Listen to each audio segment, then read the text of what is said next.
Omagyanatimirandasya Gyananjana Shalakaya Chakshuro Militam Yena Tasmai Shri Gurave Namaha Sri Chaitanya Mano Vishtam Shtapitam Yena Bhutale Swaim Rupakadama Darati Shapadanti. So the title of today's course, today's lesson, is Living What You Believe. And so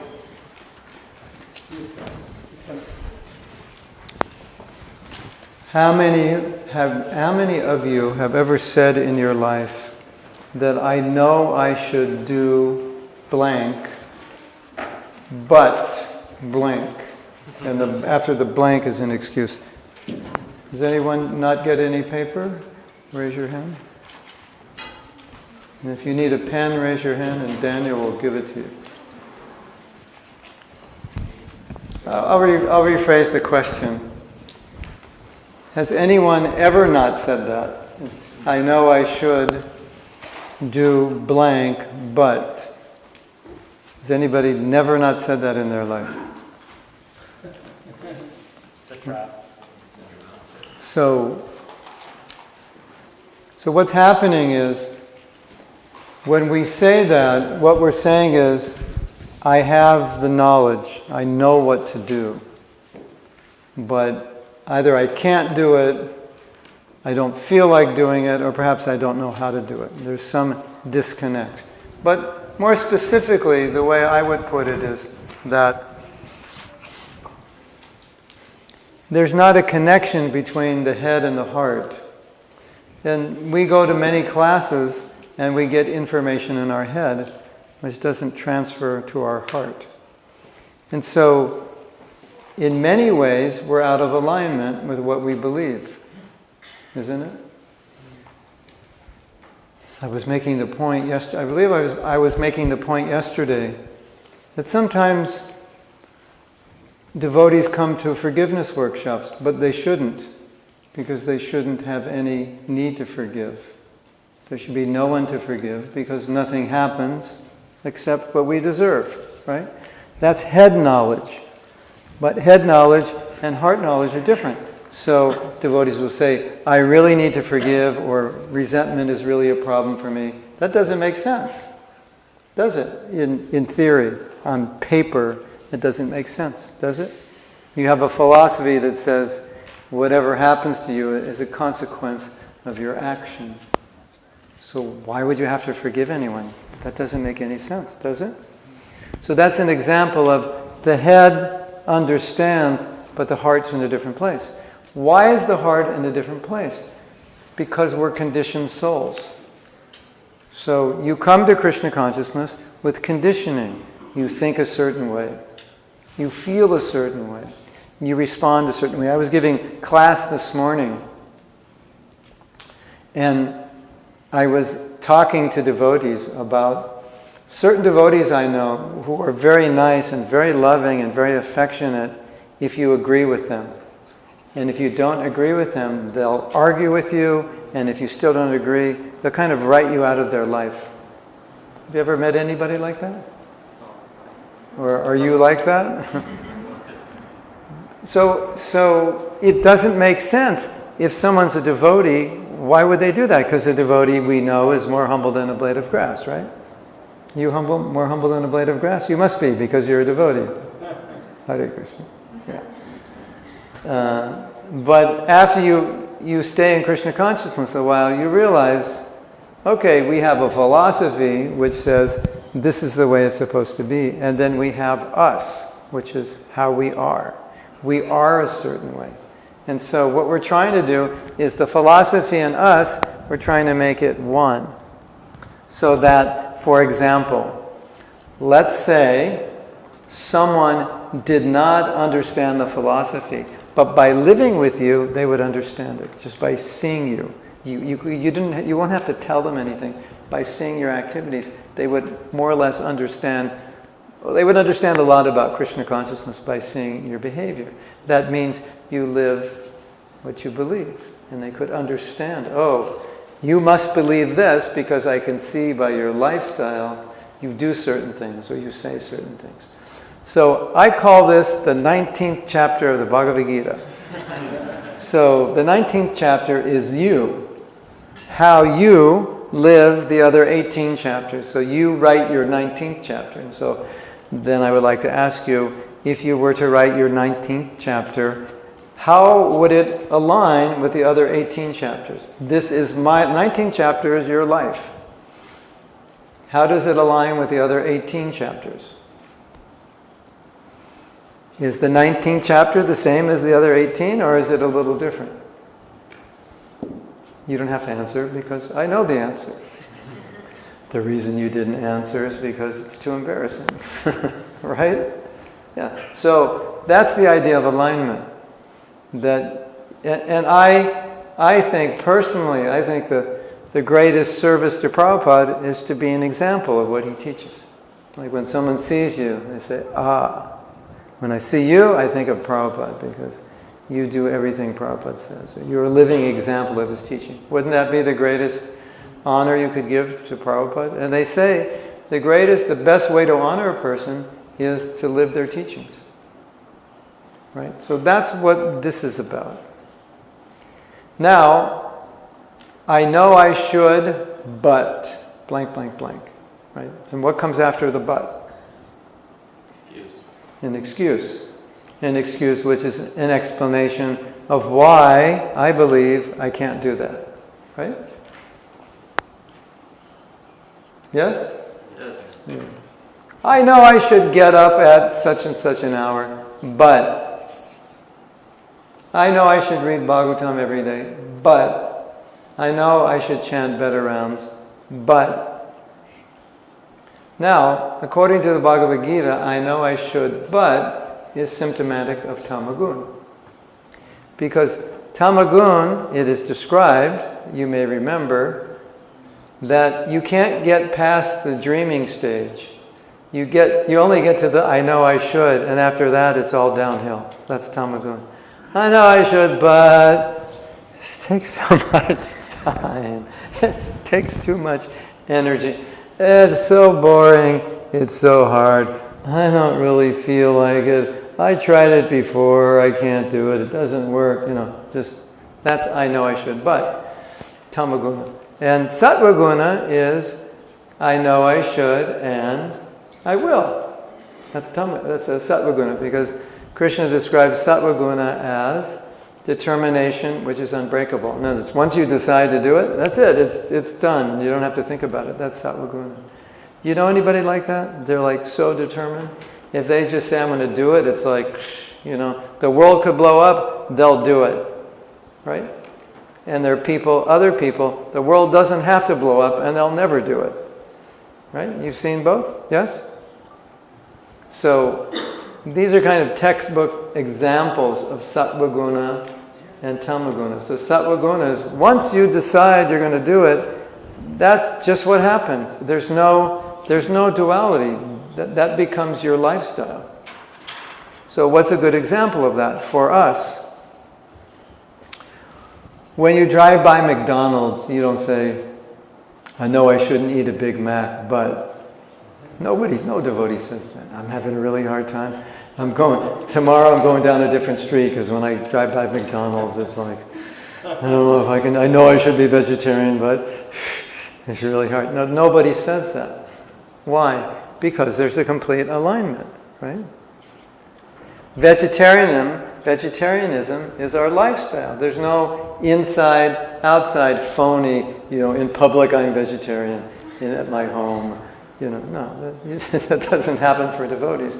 But other things like that happen. In public, I'm like this, but at home, I'm like that. Sometimes we find some sad news about a devotee having done something, getting arrested for it, or some report from a spouse that they did something.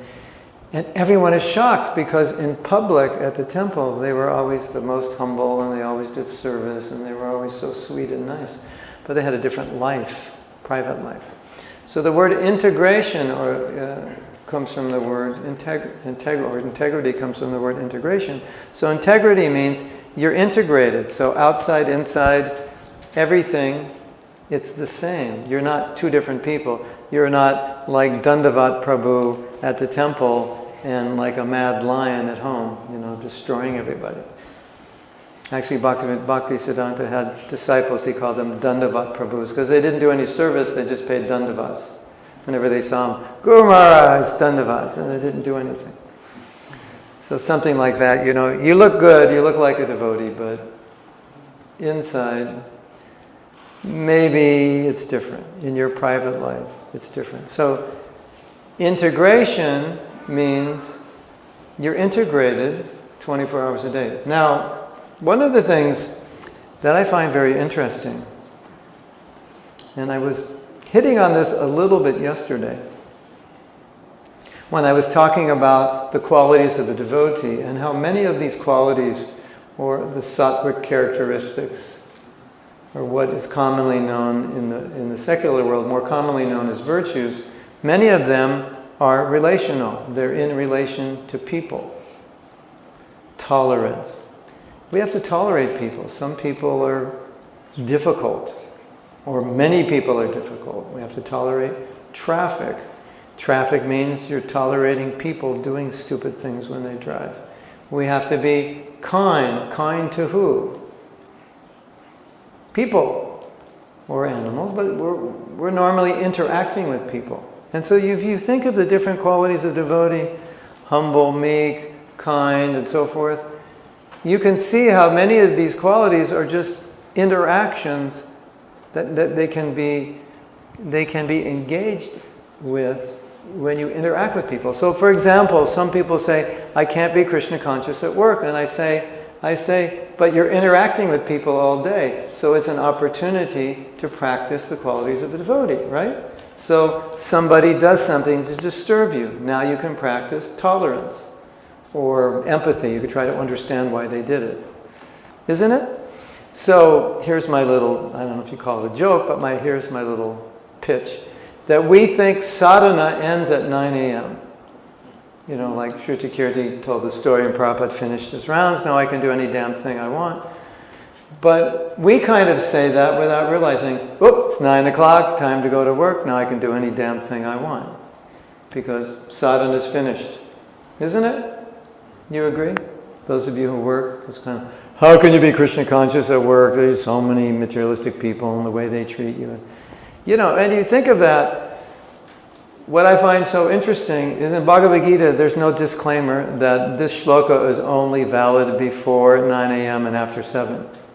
We don't expect you to follow this shloka during the day. I haven't read the disclaimer. Has anyone read the disclaimer? Yeah. And I also like to joke that the Bhagavad Gita was the first corporate workshop ever given because it was given in Arjuna's office on a battlefield. That's his office. Right? Like the farmer's office is his farm. Arjuna's office is the battlefield. So it was the first corporate presentation. On the battlefield, at work, teaching him how to act at work, and then devotees say, you can't be Krishna conscious at work. Isn't that funny? When it was spoken on his job site.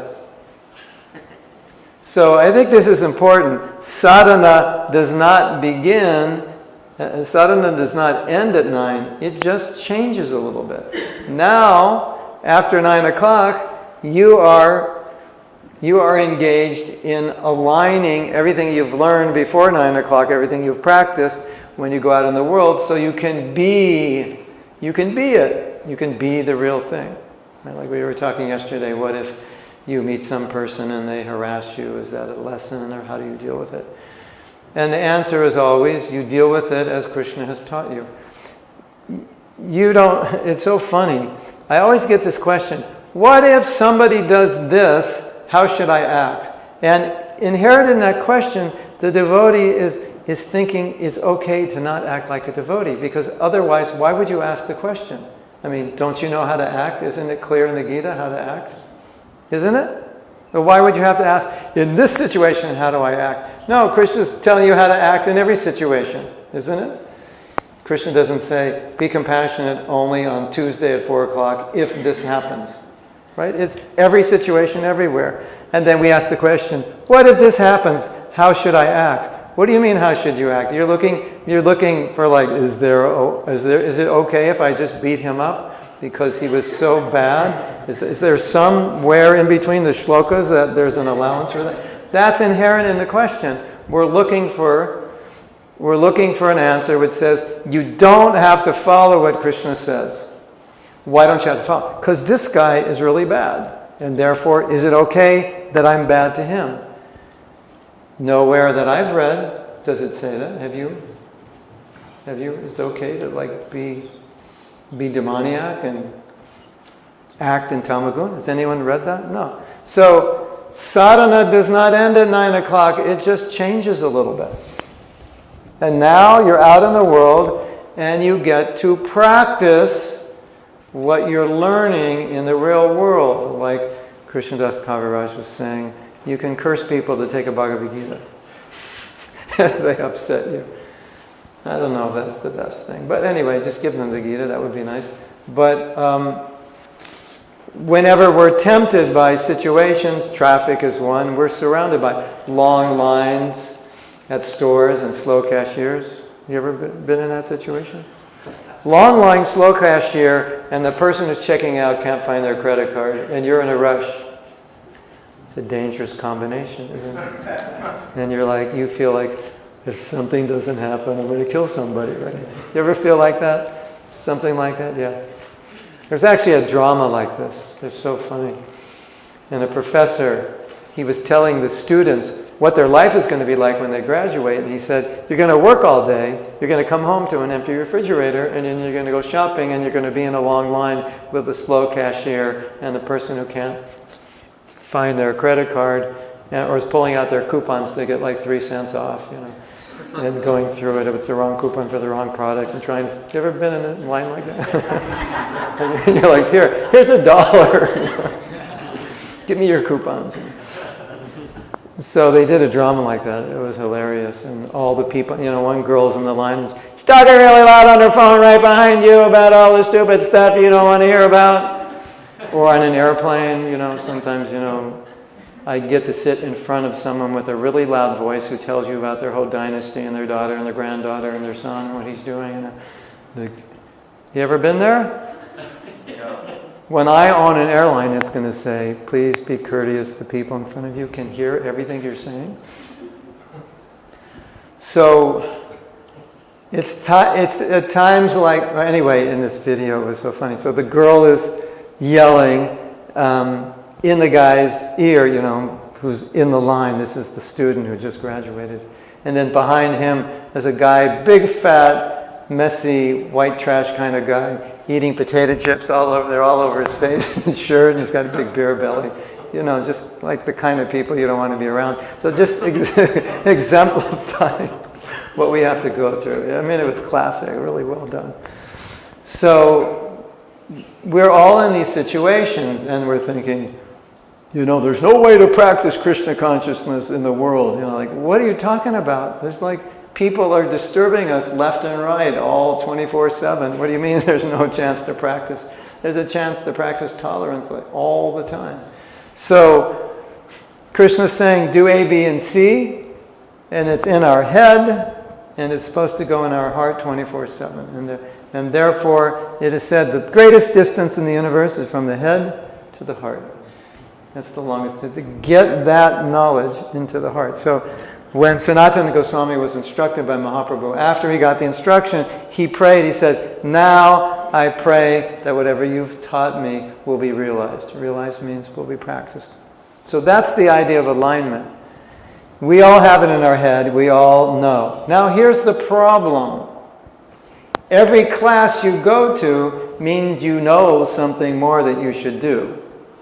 What happens when you know what you should do and you don't do it? How do you feel? Guilty. Depressed. Stupid. Yeah, stupid. Yeah. So, hypocrite. Join the Hare Krishna movement so you can feel guilty, depressed, hypocritical, and what was the other one? And stupid. We do this exercise in the japa workshop. I say, how do you feel on a bad japa day? And I go, depressed, stupid, I want to commit suicide. I can't look at my guru's picture, you know. We make this whole list, and they say, oh, we'll have a new mantra card. Chant Hare Krishna, and you will feel depressed, stupid, you know, like, funny, right? But the point is that when you become a devotee, you have a problem. You know too much. And so you are, that's what we said in the class on guilt, you are completely susceptible to feeling like a hypocrite, guilty, stupid, shameful, depressed. It's like a setup, isn't it? Well, you, God, before I was a devotee, I was a lot happier. You know, until I get prasadam, I'm pretty miserable because I'm like living with myself, you know, and I realize I'm such a hypocrite. So it's a fact that when you become a devotee, you have to follow because does that mean what I said was good? No, it paused. No. It's still going. Still going, okay. So I think this is really important to understand.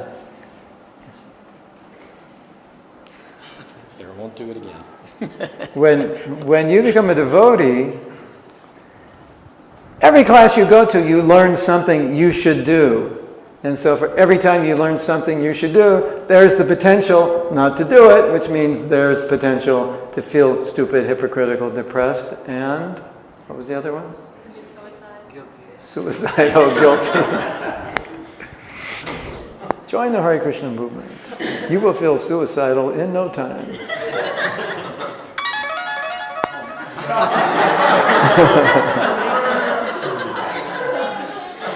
What does it mean? I said something good or what? I said something bad. So, when you think about this, it's actually a little bit scary when you think about it, because everything you learn is an I should, isn't it? You go to class and you're, I shouldn't sleep too much, I shouldn't eat too much, I shouldn't be envious to devotees, I shouldn't this, I shouldn't that. And you're sitting there thinking, but I am envious, and I do eat too much, and I do sleep too much. And so it's a problem. It's definitely a problem being out of alignment. Of course, you have to reconcile that with where you're at, and you have to, you know, face the fact, well, this is where I'm at, and my alignment today is like this. Maybe not 100%, this is the best I can do. But still, the point is, right? If you hear something, you don't do it, you feel bad, or worse than bad. Yes or yes? Yes. Yeah. First yes. True or true? Good or great? Yes. So, I want to read something. This is beautiful. Gora, I think you sent this to me. So, this is about the Amish people. The Amish people, is anyone not familiar with the Amish people? It's a group of people who chant Om. No, I'm only kidding. The Amish people. Amish. It's something interesting about the Amish people. So they came to America, like the U.S., and settled in Pennsylvania, like way long ago. Like before the U.S., I think, was even the U.S. And they live in communities, self-sufficient, they farm, they don't use electricity, they don't use engines like that. And they still do that today, more or less. But when America became industrialized, they became alienated from the population because everybody thought they were weird and backwards. But the interesting thing is, before industrialization, everybody lived like the Amish. That was how Americans lived. They lived on the land without machinery. And then when modernization came, they didn't go with modernization because their philosophy is to live without that. And everybody thought they were crazy, and they became a cult. Isn't that funny? They became a cult for doing what everybody used to do. Interesting, isn't it? So, we were talking about the killings in America.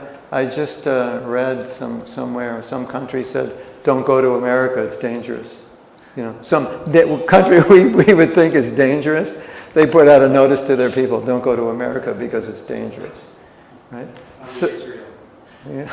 Yes? I just have a question about all of the things we learn organically and subconsciously by going to a class. Like you see somebody do something and then you're doing it. Yeah, of course. I mean, I was exaggerating a bit to make a point. Obviously there's benefit. And obviously you have to learn and you have to start practicing. But I was trying to make ourselves aware, if you learn, as you will, and as you see, but the seeing is not in the class, it's through association, but of course if you see, you're affected. But the point is, if at any point you stop making the effort to do what you know is right, as we discussed, that's where the guilt comes in. Because once it's in there and you know it's right and you don't do it, then you're out of alignment, and when you're out of alignment, the little gauge on the guilt meter goes hitting red, bing, bing, bing, and you feel bad. Or the shame meter, right? Or the integrity meter, they go off, right? So it's inevitable. The more you learn, the more you raise your values and consciousness, the more you know what's right, and then the more pressure is there to do what's right. Otherwise, when you get out of alignment, if you're in touch with yourself, you'll feel it. It's just a reality that we all face. Like if you chant every day, but you don't chant good rounds, you won't feel Krishna conscious. Like you have to chant a certain quality to maintain a certain level of Krishna consciousness. It's just a reality. And you know what that level is because you've experienced it. And if you don't keep it, you go down. And then you feel bad. And ultimately you know. And then you say something like, my rounds aren't good. Has anyone ever said that before? My rounds aren't good. When someone says that to me, I'm like, and? I'm like waiting for the rest of the sentence. And I'm going to do something, but it ends there. My rounds haven't been good for the last 26 years. And? No and. That's just a statement. So, you know what I'm saying? Does that mean it's not okay to be myself? You can be yourself, but if yourself is out of integrity with your higher values, you'll be unhappy. Yeah, okay to be yourself. Which self do you want to be? Your conditioned self? No, I don't think it's okay to be your conditioned self because you'll suffer. Your conditioned self, you were suffering. That's why you became a devotee, because you didn't like that self. Now you found a better self. So if you lose that better self, you'll become unhappy. Especially when you know what you should be doing and you're not doing it. There's a high pain factor, isn't it? Like you know what you should do and you just don't do it. That's painful, isn't it?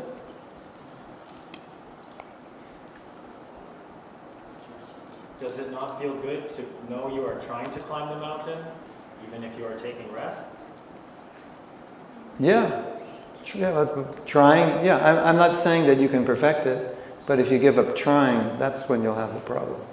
Okay, thank you. So you have to be okay with your trying because you have no other choice than being okay because you're at this level of the mountain and that's as high as you can get today. So to not be okay would be a kind of psychological problem. This is as high as I got today. This is terrible. But you've been hiking for 15 hours. Yeah, I know. But I promised myself I would be on the next level. I'm going to commit suicide. That's a psychological problem. Healthy psychology is, this is the best we could do today, and I can't do any better, and I'm tired, and I have to rest. Okay. That's just, yeah, of course. But at least I made the effort. Like we were saying this morning, and Prabhupada said, it's not an offense if you make the effort, even if you don't succeed, because you're making the effort. And what more can you do than make the effort? Can you do better? You try your best. Can you do better than best? No, that's the best you can do. So you should be happy that you're trying. Where devotees get caught up is they're not happy with the result, even though they're trying, and then they get depressed because they don't get the result. That's impatience. I went on a diet yesterday and I only lost 3 ounces. I'm so depressed.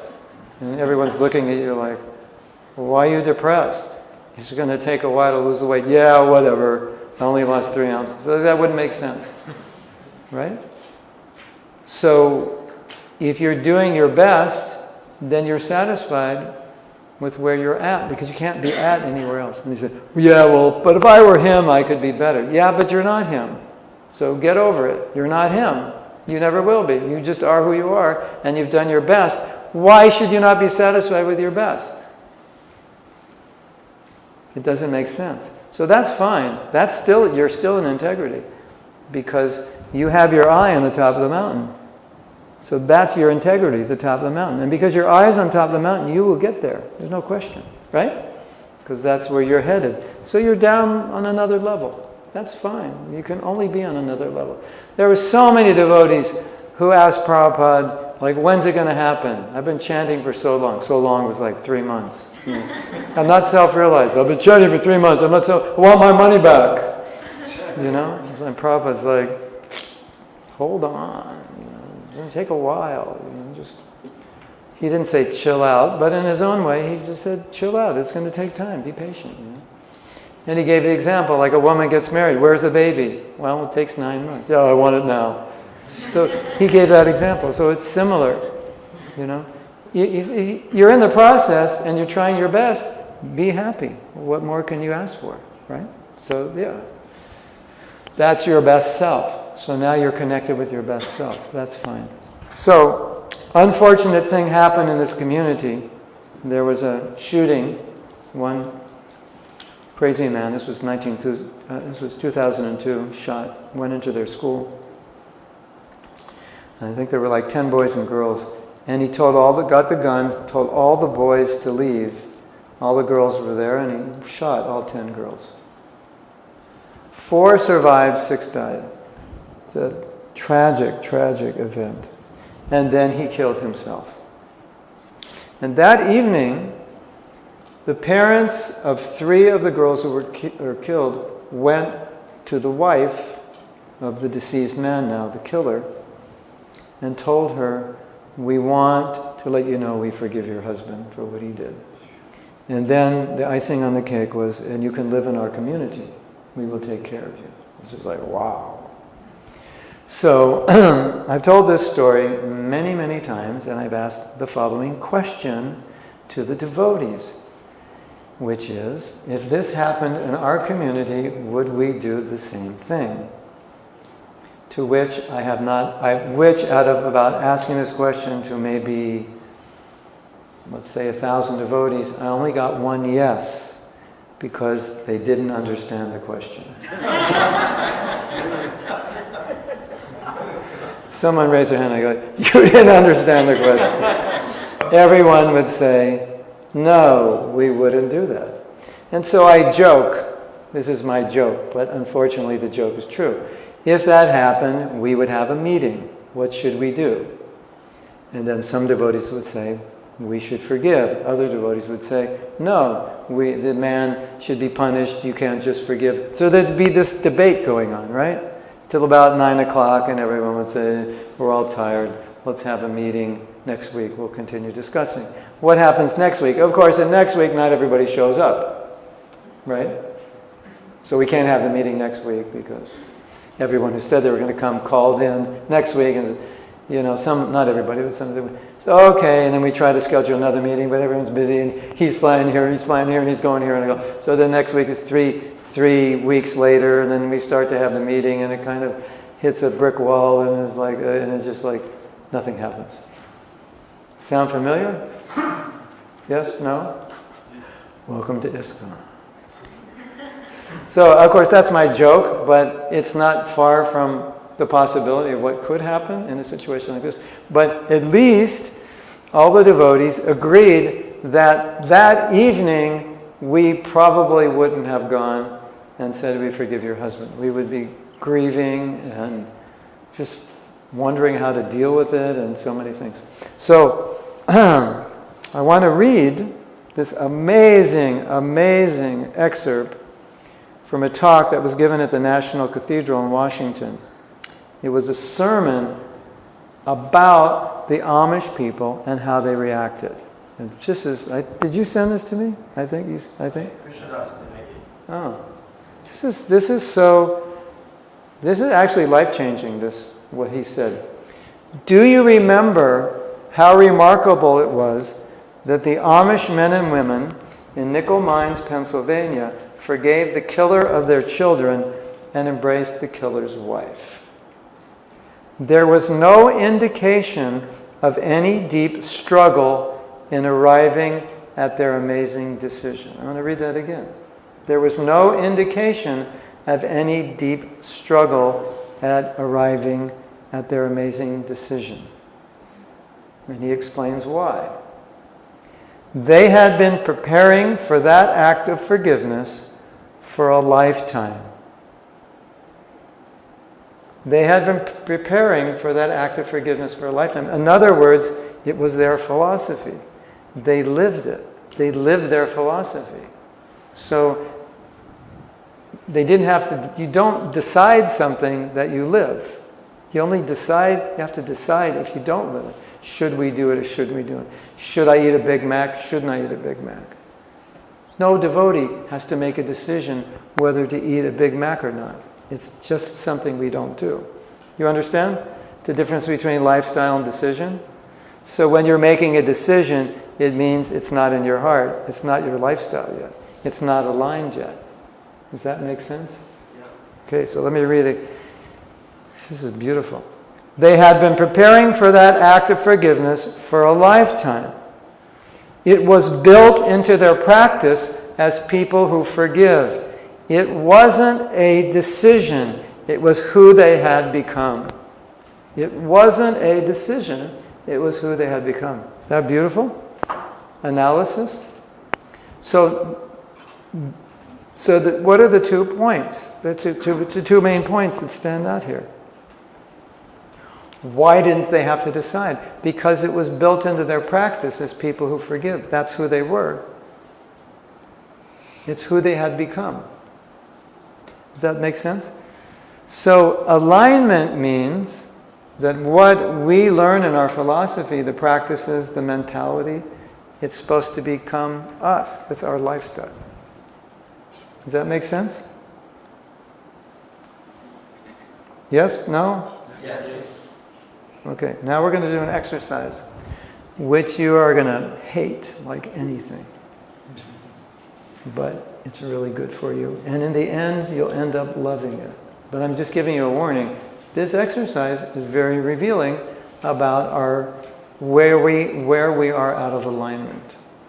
Are you brave enough to do the exercise? Yes. Okay, so you all have paper, and I need you to draw a line down the center of the paper. You can do it portrait mode or landscape. So, what I would like you to do in the left column is write down your beliefs, your values, what's important.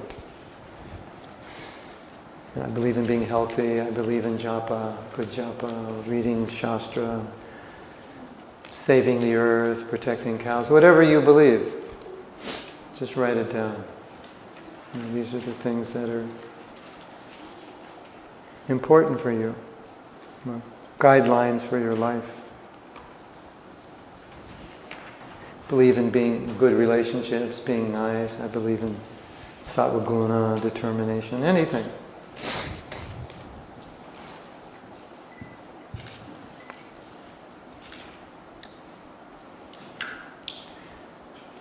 You need at least 5. You can do more, but at least 5. Like the most, the high priority beliefs. Compassion.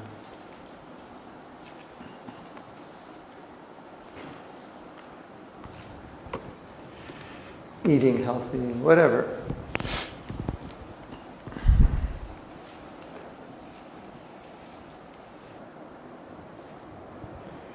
Okay. Does anybody not have at least 5 things they believe? Okay. So let's imagine that for the last year, we have videoed your life 24/7. And we're going to show it here. No. Anybody would like to have their life on video shown here? Excerpts, highlights? Anybody? Raise your hand. That's good. Okay. Good. Your life is an open book. Yeah, that's I'd like to see where I've gone wrong. I'm saying, not you want to see it, but show it to everybody. Yeah, I know. But I mean, Yeah, if okay. everybody sees it, then it's Yeah, oh, yeah, right. That's good. Yeah, yeah. So, so now these videos have been given to a company, and the company is given an assignment. It's going to take them a year. They have 3 people doing 8-hour shifts, so it's going to take them a year, and each of them look at the videos. And as they look at the videos, there are microphones on you also. They're going to figure out what you believe. So they're going to see how you live. So let's say, for example, you say, well, I really believe in japa. And every morning when you get up, you're on Facebook. And then you start schnicking around, 9:30, and then nodding and schnicking and wamming. Schnick, schnick, wam, wam, adi, adi. Which could take you to Schnickaloka, if you're not careful. So,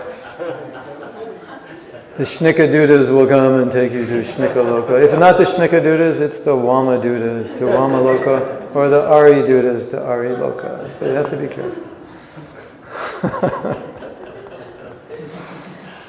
So I'm not saying this is true, but just giving an example. So you say japa is really important, and they're looking at the video, and every morning you're like, whatever. You're doing everything and anything but japa, and you start schnicking and nodding like 9 o'clock, and you're on your email schnicking and nodding, and then you chat a few rounds and put it down. So, and they're being asked to what are the most important things? What does this person believe? And you said japa, but they look at it and they say, I think it's Facebook. Facebook, 2 hours every morning, I think Facebook, so they're thinking, what's important to this person? Looks like Facebook. And you say health, but they don't see you exercising. They see you sitting watching YouTube eating potato chips. So they're not going to write health is important, right? They're thinking, he really likes Facebook and YouTube, and potato chips. So the point is, you can't tell them what you believe. They can only determine by seeing your life what you believe. Now, we want, yes? Is there audio on this? Yes, there is audio. Yeah. So when you're screaming at your mother, they hear everything you're saying. I mean, the things you talk about with other people. Yeah, yeah. In my family, that's a big thing. We talk about everything. Yeah. Yeah, they'll see that.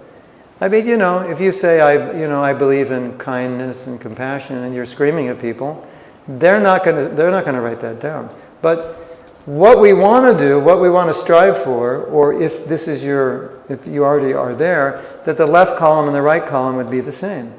That what you believe you believe, and how you act is the same. Do you remember yesterday what I said about that girl who thought she was the poster child for ecology and being green, and she had plastic in her refrigerator, and she didn't see the plastic? Isn't that interesting? She did not see plastic. How many times a day do you open your refrigerator? What does it take to see what's inside it? Why didn't she see the plastic? Because she was against plastic, and she believed she didn't use plastic. So when you believe something about yourself, you don't always notice that you're not doing it. And that's the point of this exercise. Because if you believe that I value this, you think you do it without being aware that you may not be doing it. Does that make sense? Yes. So the right column, you're going to write down what you think they wrote, not what you want them to write and what they're supposed to write, but what they actually wrote, not knowing anything about you other than what they saw in the video. And this is just an assessment for yourself, so there's no right or wrong answers. You're not getting graded on it. Yes? Is there another way to put it, more like what other people would think of you? Yeah, exactly. Okay. Because, I think I mentioned this, but I'll mention it again. People do not see what we're thinking. They only see what we're doing. So you might say, good japa is really important to me as you schnick yourself to sleep. So I see you schnicking yourself to sleep. But you're thinking japa is important. There's something wrong with this picture. You don't notice it because you believe that you believe in japa. So you don't notice that you're not chanting well. I notice it. I don't think you believe in good japa. It doesn't look like that to me. But because you feel you believe in it, I'm really into good japa, even though you're not doing it, you don't notice you're not doing it. Does that make sense? Yes? No? It's called cognitive dissonance. It's a psychological reality that if you think you're good at something, or you think something's right, you do the wrong thing, but you think it's right, and you take that into terrorism. God wants us to kill. Killing is good because God wants it. So then you're killing innocent children, and that becomes good. Yes? I was getting to that because if we look from the outside what Arjuna was doing, again, it might look like killing. So if somebody has to watch Arjuna's movie, on the right column, there would be Arjuna. You're being too analytical. Yeah, but like... All right, so help me to not be confused. well, let's just assume the people watching this video understand everything. So if you're yelling and screaming at somebody because that person was about to commit suicide, they understand it. That you're actually compassionate. They won't score you as not compassionate. If you're looking at Facebook but watching, They're seeing what you're watching also, but they're seeing what you're watching, but they're seeing when you're watching it and what you're watching, and yeah. So you take that all into consideration. That's a good point. Take it all into consideration. This is totally for you to do. It's not, you're not trying to get a good grade so you can walk out of here feeling good. You're just trying to grade yourself so you find out where you're out of alignment, so you know what to work on. And just bring awareness to that fact. Okay, so when you finish doing this, then I would like you to look at your left list and your right list. And if you're doing well, there's going to be more alignment between your left and right. Some devotees actually get perfect alignment. It's more rare. Most devotees find things out of alignment. Some devotees, everything's out of alignment. 100%, which is kind of a shock. So when you finish, look at it and find a partner, or you can do groups of 3 people who are around you, and just discuss your realizations that you got from doing this just by looking at your list. Okay? Can we do that? Yes? What was the title of the right side? The right side is video. What's on the video? That's the title of the right side. Or the values they deduct you have according to the video. Yeah. Your values according to the video. Yeah. Values according to the video. That's the right side. Okay? So any questions of what we're doing? Okay. Yes? The points on the right column, shouldn't they relate? He's asking, should the points on the right relate to the points on the left? That's a good starting point to see if you're aligned. But you can add other points. And you can do it any way you want, whatever you think is best for you. Okay? Yes? Can you be my partner? Sure. You finished already? You have to write it down first. Sorry, I just wanted to, when you were talking about the initiative for forgiving and the guy giving the sermon, Yes. and saying because they practiced their whole life, it was interesting when Purnamasi had her stroke. When Purnamasi had her stroke in 2012, one day the doctor came in and he said, you've been here for 2 weeks and every day you're always happy. And everybody else I ever see who's had a stroke, they're like so depressed. And she just said to him, I lived my whole life saying I'm not this body, and I tell people every day you're not this body. So now I've just got to live it. Yeah, perfect. He was Perfect. very impressed. That's perfect, yeah. And again, that same point I was making, that if we don't live what we believe, then on a very deep level, because we're out of alignment, we're unhappy. We're not satisfied. And that's the liability of becoming a devotee. You set yourself up for that kind of dissonance if you don't follow, at least make an effort. It's a reality, and we've seen it. And I think a lot of people leave Krishna consciousness because of that. It's like they're uneasy. Like Rabindranath Sarup said, you're uneasy in your own skin because you're not doing what you know is right. And then the only way out of the guilt is rationalize it away. Well, nobody can do it, or that was just when Prabhupada was here or something, to try to pacify it. So it's so important to try to be integrated, because then you become better and you become happier. And then you can be an example for people because they see that you live what you teach. Right? Okay. So let's do the work, and then when you finish, just find a partner and discuss your realizations, and also where you need to improve and how to improve. And why you thought you were in alignment, you realized you're out. Why? Why did I think I was following this? When it was obvious I wasn't. Yes. Did anybody get the left column and the right column 100% aligned? Somewhat. Okay. No. How about somewhat? Somewhat. How about 50-50? How about 100% different? How about 25-75? Yeah, okay. So the goal is obviously to get them aligned. But one of the things that I personally learned from this story and from teaching the forgiveness workshop is how unaware I was when I was acting out of alignment. It's one thing to just sit down with a piece of paper and say, yes, I'm out of alignment. But more importantly, to realize that in the moment. And I know for myself, and I think I can say this for other devotees, sometimes we act out of alignment and we think we're doing the right thing. Like I yell at somebody, but I think, well, it's the right thing. They deserve to be screamed at. And so I don't notice that I'm actually losing control. Has that ever happened to you? Like you maybe notice it 3 days later, but in the moment you're not aware. And so if we can bring awareness right to the moment, like I was saying yesterday, like there's a camera on us and Krishna's looking at you and saying, okay, this devotee mistreated you. What are you going to do right now?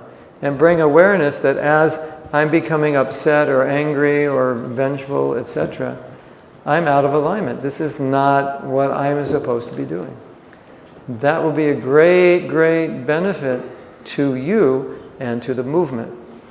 Another thing, which I read in a book, it was not by a devotee, it was by a speaker, but he made a very good point. He said that when you speak, the audience is thinking, yeah, this is what you're saying, but do you actually do it? That's what they're wondering. Because a lot of things we speak are so high, people think, you can't do that, nobody can do that, that's like superhuman. So they're wondering, do you do it? And my personal experience is it's much more powerful to set the example than to speak it. Because example actually changes people's hearts. Yeah. Yeah, the sugar, yeah. When Gandhi wouldn't tell a student to stop eating sugar, a young boy, till he stopped eating. So we experienced this with Prabhupada, and Prabhupada would be giving a lecture, and he'd say, and I am not this body, and the whole room would go, and then I give a lecture, and we're not this body, and I heard that a million times. Because I don't realize I'm not the body, and Prabhupada did, and it had a different effect. So when you're practicing what you're teaching, it has an amazing effect. Amazing effect. And people are looking for an organization, a group of people who model what they teach. So that's another very important aspect, aside from the personal aspect, is the aspect of the effect it has on other people. And really, how can you preach if you don't follow? So Akura, I don't know if you know Akura, not the Indian Akura, but this Gita coaching from Croatia. He told me something that was very valuable. He said, there's a teacher, a very well-known teacher, and his philosophy is, I don't teach it unless I practice it. Of course, you open the Bhagavatam and it says, don't eat too much and you're 300 pounds overweight. What can you do? That was the verse you were asked to give. You're just like, you didn't read the verse until you opened it up. I've actually been in a class when that happened. A very overweight sannyasi opened the verse and it was all about not to overeat and the anxiety that Srila Bhaktisiddhanta had when his disciples were overeating and getting fat. And this devotee was very funny. So after he read the verse, he couldn't say anything because he was the personification of overeating. Because he was I would say he was close to 100 pounds heavier than he was when he was a younger man. So he read the verse. I mean, it was just on and on, overread, this is bad, blah, blah, blah. And he just said, no comment. And then went to the next verse, which was the perfect answer, because he couldn't say anything. And if he did, no one would believe it. So there is power in speaking when you follow. But I would like to ask someone who would like to share anything they realized or got from this exercise. Yes? I want to comment one thing. Like in one of the Prabhupada lecture I heard, Prabhupada says, you don't need you need to practice what you're speaking. Then only your preaching will be effective. Yes. This is a very nice when I hear from Prabhupada, when I am doing this exercise, what I am speaking and what I am practicing. Mm-hmm. So, well, what's also interesting is I did a facilitation training by the top company in Canada, the seminar company, and they said that, but they also said, you will teach what you want to practice. Like let's say I want to be humble, so I think, let me give a workshop on humility, because then I'll have to practice it to teach it. So that's another way of looking at it. Even if I'm not, give myself time. And I really want to be humble. What better way to be humble is develop a course on humility and then live my belief that I must practice it. So that's another. So I took some courses with our godbrother Purnachandra Das Goswami before he left his body. And I said to him, this was, 2005, whatever. I said, he wasn't Maharaj at the time. I said, Prabhupada said way back in the 70s that you will not be considered, much of a Brahmin by me. I'm just paraphrasing Prabhupada. If you don't take Bhakti Shastri. And he wanted all his disciples to at least have a Bhakti Shastri. And I said, now it's like 2000, I still haven't done Bhakti Shastri. And he said, what's the best way to learn Bhakti Shastri? And I said, no, what? He said, teach Bhakti Shastri. And I said, well, how many times have you taught it? He said, between Bhaktivedanta Manor and Vrindavan, about 100 times. But he wasn't boasting. And I thought, wow, that makes sense. Because I thought, I have to be officially registered in order to be able to teach it. And his point was, whether you've got a diploma yourself or not, just if you want to really learn something, Yeah. I can say also, one of the most transformational and beneficial things I ever did was to develop the forgiveness course and teach it.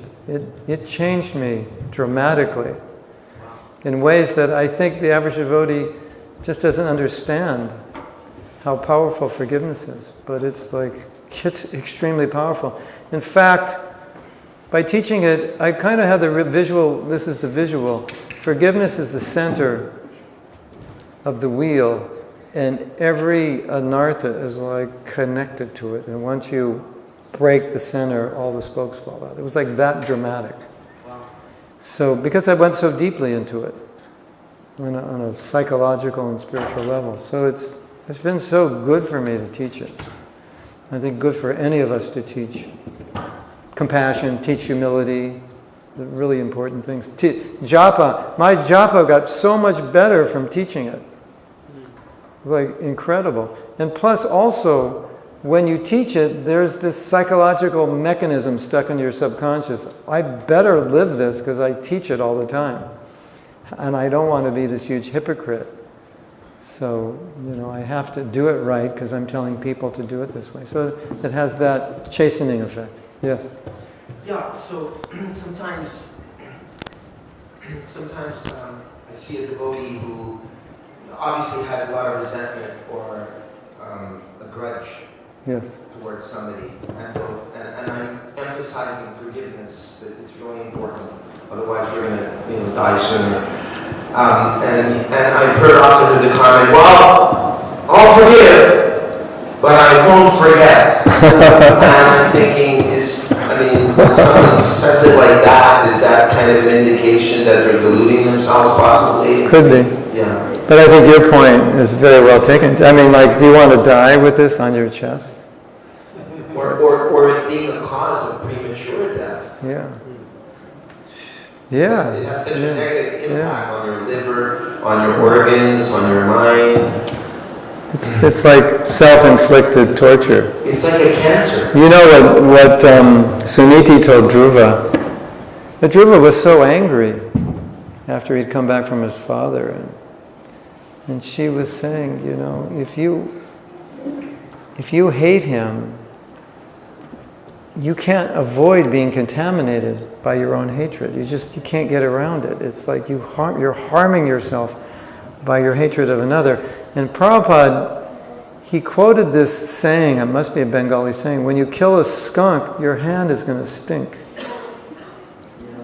So, you know, you're going to hate somebody, the toxic odor of that hate, it's on your hand. You're going to resent somebody, you carry that odor with you. You can't get around it. It's like Krishna's system is perfect. You can't escape, you know. You always get back what you give out, you know. And it's like we know you can't help but become enlightened by giving out knowledge. I'll tell you a story. This is a sad but true story.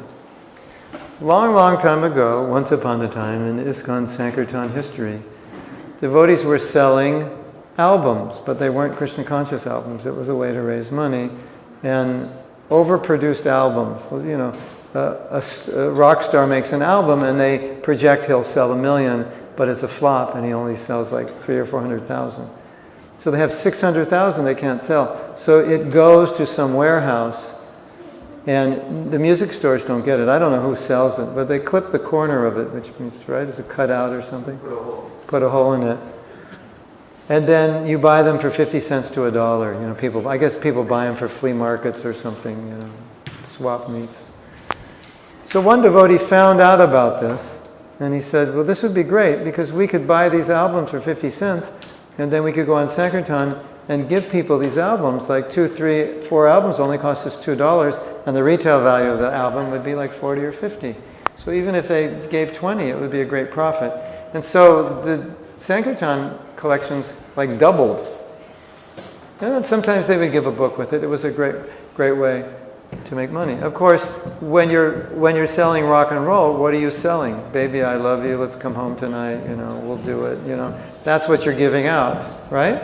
You're not giving out prema dan.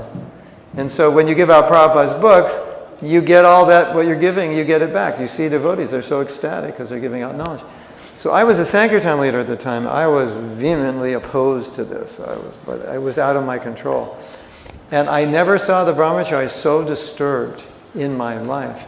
And then I understood. They're giving out information about sex, and it's all just coming back to them. And they were all disturbed. Not just disturbed, sexually disturbed, because that's what they were giving out. I was like, oh my God, this is so interesting. We only previously saw the positive effect, giving out books and everyone blissful. Now we see the negative effect. You're giving out rock and roll, baby, I love you, and the brahmacharis are like, I can't go out another day, the women are too beautiful. And I was never hearing this before. So, interesting, right?